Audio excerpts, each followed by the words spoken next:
There were times when I thought, let's just put this to an end. Because more than the pain, psychologically you're defeated. It shatters you as a human being.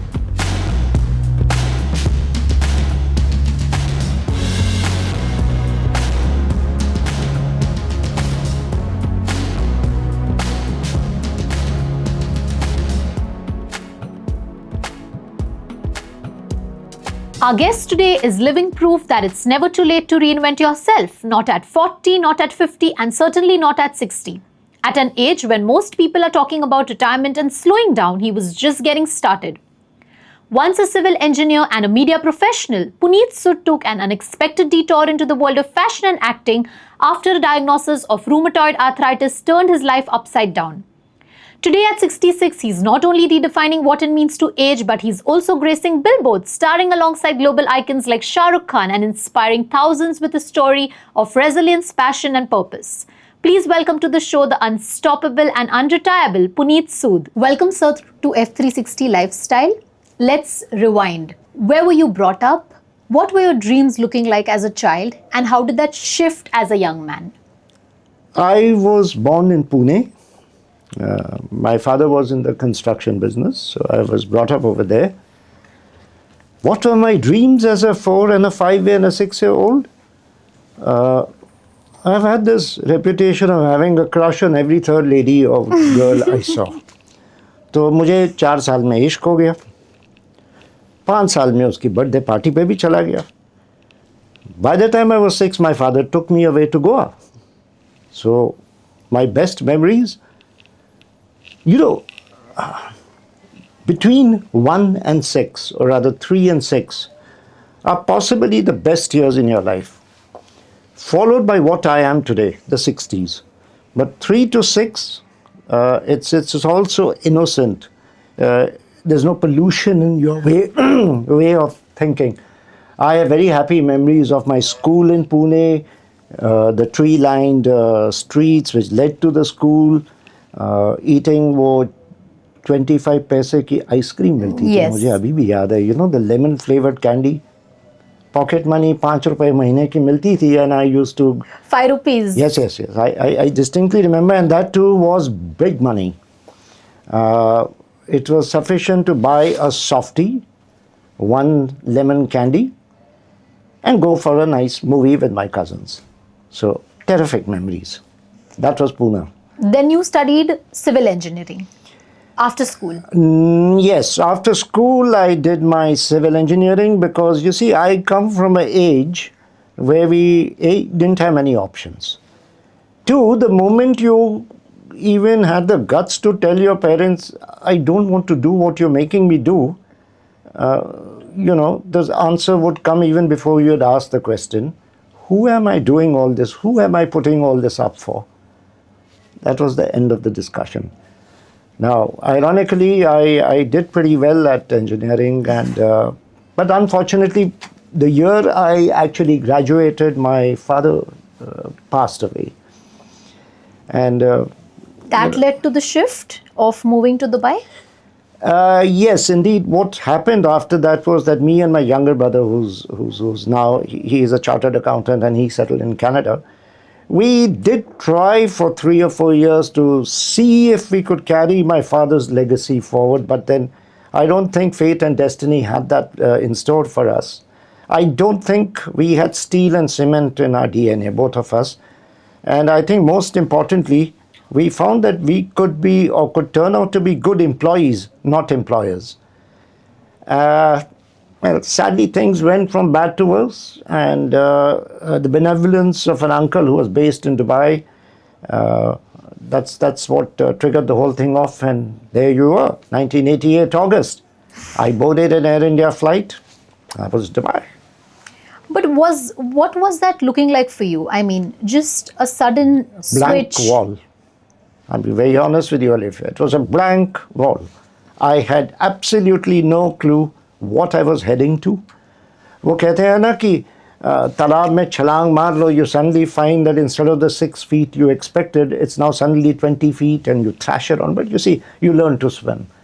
But at that very moment, it was a blank wall. I had no clue of what the next move or the next step what was in destiny for me. What did Dubai look like in 1988? Because it's definitely not the same, because now Dubai is a complete different landscape. I want to know from you, when you dipped your feet in Dubai, how did it look like in 1988? What's the difference you see looking at the journey in this city after so many years? Start counting.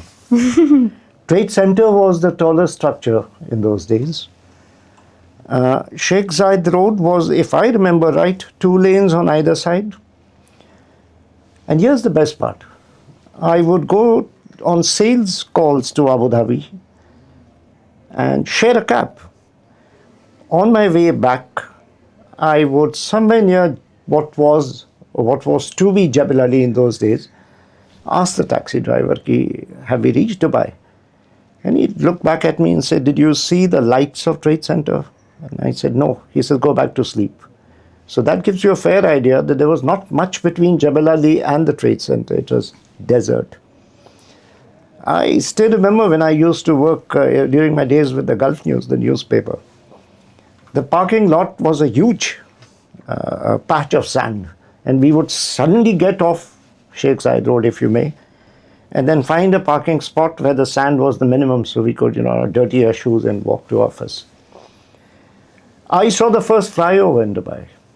There were no flyovers, and it was a city with lovely roundabouts, and I saw the first flyovers in Dubai. I saw JLT come up. I saw JBR come up. You want me to tell you more?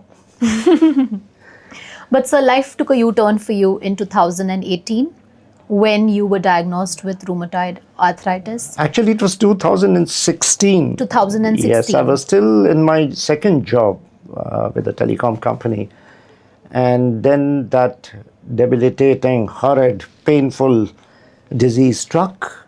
How hopelessly inadequate I felt to live. Because buttoning a shirt, tying my shoelaces, opening a bottle of water, it made me feel hopeless, but it was also very embarrassing at times. And I've said this so many times, and I'll say this again, that there were times when I thought, let's just put this to an end. Because more than the pain, psychologically you're defeated. It shatters you as a human being. And I said, khatam karo isko, But so let's talk about the spark. How did you fight back? What did you tell yourself at that point of time? I had a family. My daughter was probably just into her teens. I had a son who was probably 7 or 8 when all this happened. And every time I was down in the dumps, every time I thought that I'd reached the end of the road, I just imagine and conjure up images of their face. And I said that if I have married and if I have children, then I have a responsibility. There was a beautiful saying I picked up in those days, and that gave me a lot of hope and a lot of courage. And it was, that when you are rejected, you're not labeled as a failure. You are labeled as a failure when you give up. I have to be very candid and honest with you that it was a combination of circumstances, it was a combination of emotions, it was a combination of being at the right place at the right time that triggered the U-turn. And I'll tell you that interesting story as well. I left, or rather, I retired from my 9-to-5 job in 2016, by which the disease had virtually taken over me, completely taken over me. I was with a friend who was also my client over a coffee, and he looks up at me, and I'll never forget this. He looks up at me and says, "You are not your usual self this afternoon, Puneet.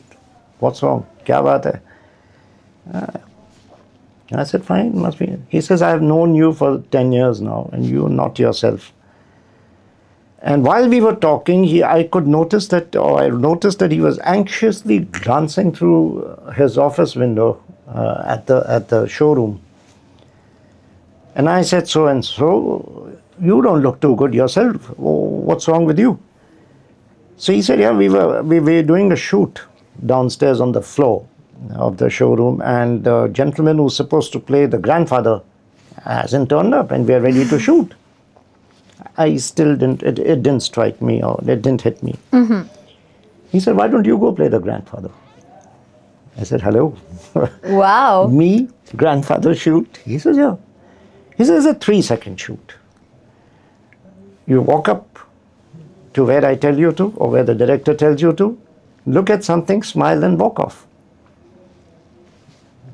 I A did 3-second shoot. 3 seconds. And the big break. And the big break. And I tell people today, I tell a lot of my friends and my family today, that had you blinked during that shoot, you would have missed me. It was. A very close example of pick the opportunity when it comes to you. So, was it godsend? I would never know. Was it that I was there and I was destined to be there? Perhaps yes. But it was by accident, it was not by design. And God alone knows that if I was not there with him that fateful afternoon, I wouldn't be talking to you. And then the journey started, sir, for you. You worked alongside Jessica Alba. You Yeah. worked with Shah Rukh Khan. You Yes. worked with Zac Efron. You worked with Jeremy Irons. Please share a special memory. Let's Okay. begin with Shah Rukh Khan. Let's begin with Shah Rukh Khan. All right, this was a series of shoots for Dubai Tourism, and there were two campaigns. One was, or what I understood, was for the global markets, and there was one predominantly for the Asian markets. And the theme essentially was promoting Dubai. In Shah Rukh's case, Shah Rukh Khan is the brand ambassador for Yes, Dubai. Dubai. The theme over there essentially was inviting Indians to come celebrate weddings in Dubai. There couldn't be a better destination than Dubai to celebrate a wedding. And, me being someone with no packs, nothing on my head.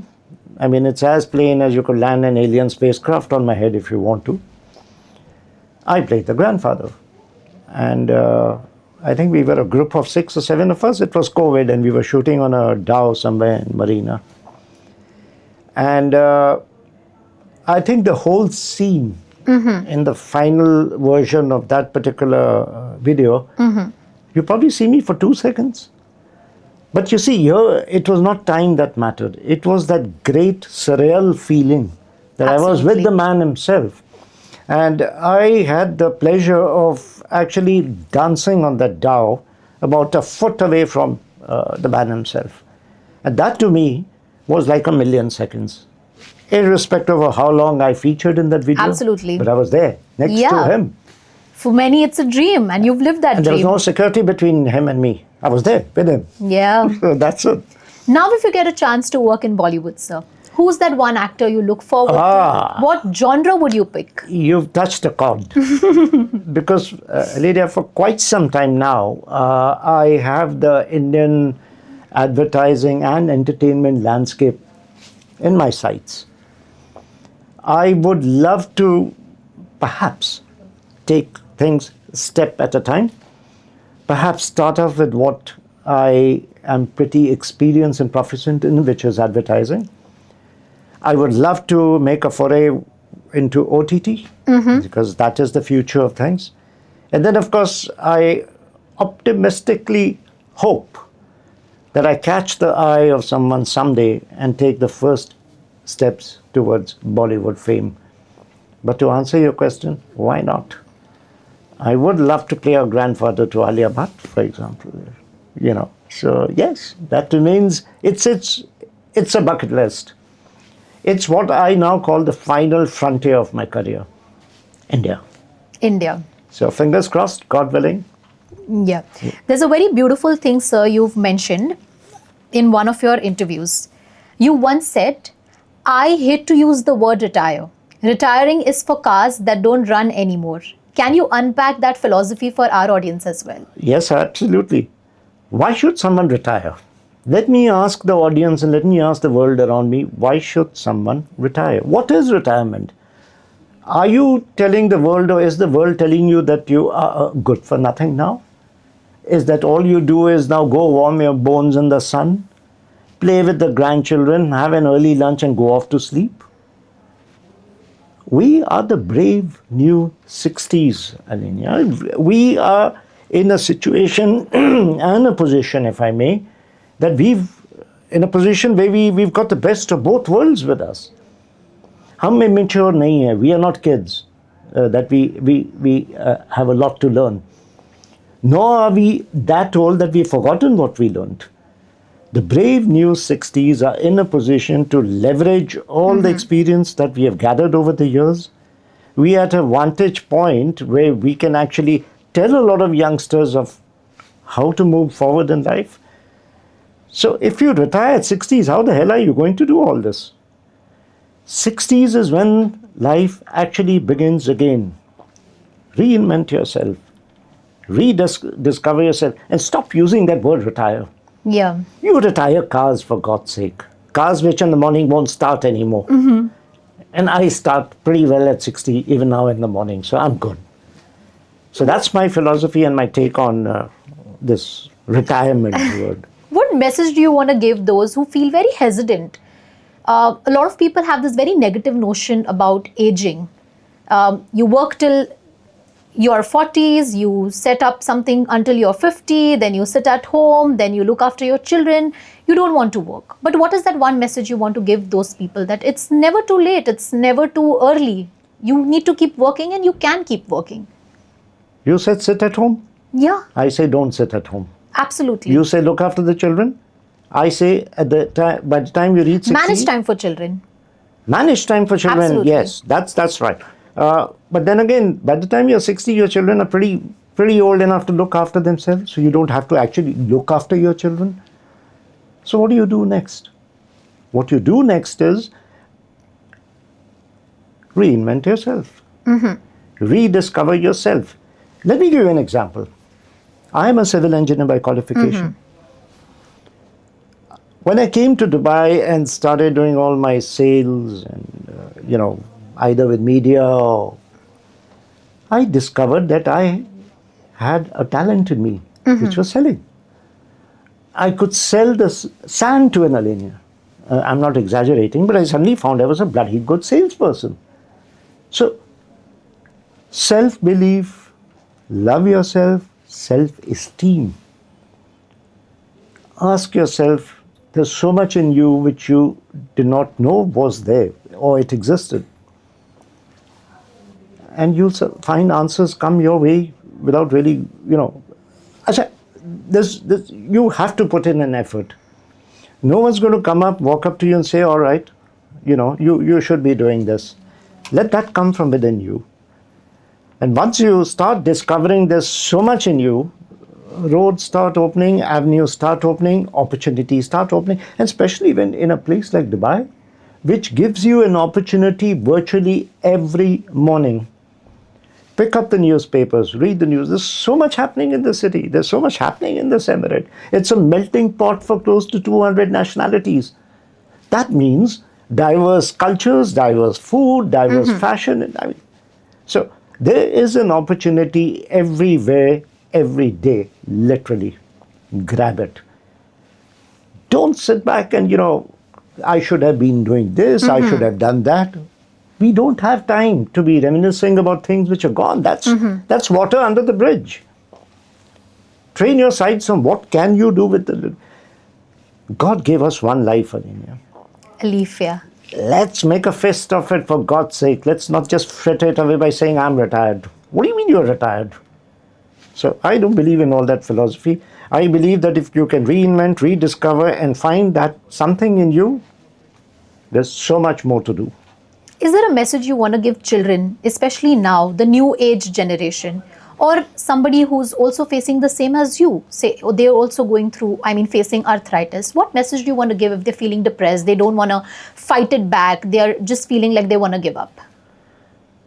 All I would say is that, as far as I am concerned, arthritis has been the catalyst for my change. It's very ironical when I say this, that perhaps if I didn't have arthritis, again, I wouldn't be sitting talking to you. I'd probably be like a retired car. warming my bones in the sun and playing with my grandchildren. But that was the catalyst which spurred me into doing something extraordinary, which spurred me into doing something out of the book. I am afraid that there is always and has been a generation gap. I had it with my parents, my children have it with me, and my granddaughters. My eldest granddaughter is now 14 years old, and she's got some very radical views and opinions when her parents talk to her. But then I think it is also time that we, should try to understand that things have progressed. We have to understand we have to move at times. It would be very unfair to deem whatever today's generation thinks or says as inappropriate or wrong. Yes, guidance, I agree. Impose, no. Please do not impose. Because this is a completely new generation. They're moving at speeds at the rate of knots. And that happens with every generation. I thought my parents were slow. My children think we were slow. And that's how it goes on.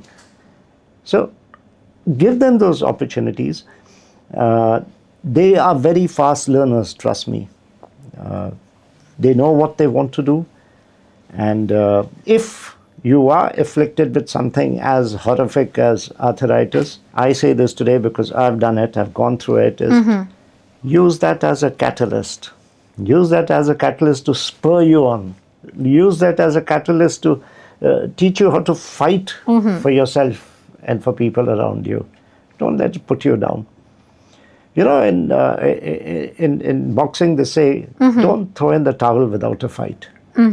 That's what it is all about. So don't let a disease put you down. And trust me, arthritis in the medical industry is known as the second most painful disease after cancer. I very proudly carry my wrinkled hands as testament to the fact that I fought arthritis.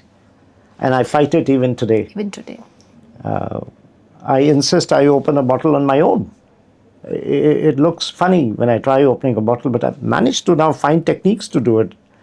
I couldn't put a shirt on my own 5 years ago. I do it today. So the point I'm trying to make over here is that a disease like arthritis also teaches you how to cope with adverse situations. And they will come. I also give myself a lot of comfort when I look at cancer patients.